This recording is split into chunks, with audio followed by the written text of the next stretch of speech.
చాలామంది తెలియక ఏటి సూతకంలో పూజ మానేస్తూ ఉంటుంటారు. నిత్య పూజ మానకూడదు, కానీ పీటల మీద కూర్చుని నోములు వ్రతాలు చేయకూడదు, కొండల మీదకి వెళ్ళకూడదు, వెంకటాచలం లాంటి క్షేత్రాలకి వెళ్ళకూడదు. తప్ప ఏటి సూతకంలో ఉన్నంతకాలం ఇంట్లో నిత్య పూజ చేసుకోవడానికి ఏ అభ్యంతరము లేదు, చేసి తీరాలి.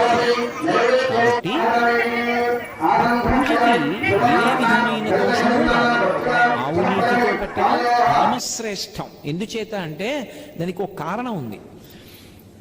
ఆవు నీతితో వెలుగుతున్న దీపం కానీ నువ్వుల నూనెలో వెలుగుతున్న దీపం మించి కానీ పొగ వచ్చినప్పుడు ఆ పొగ పూజ చేసుకుంటూ లోపలికి వెళ్ళిందనుకోండి, యమధర్మరాజు గారు ప్రీతి చెందుతాడు, శనీశ్వరుడు ప్రీతి చెందుతాడు. శనీశ్వరుడు హృదయ కవాటానికి అధిపతి. ఆయన గుండె కొట్టుకోవాలా కొట్టుకోకూడదా ఆయన నిర్ణయం చేస్తుంటాడు. ఇప్పుడు ఆ దీపపు పొగ వాసన చూస్తున్నాడు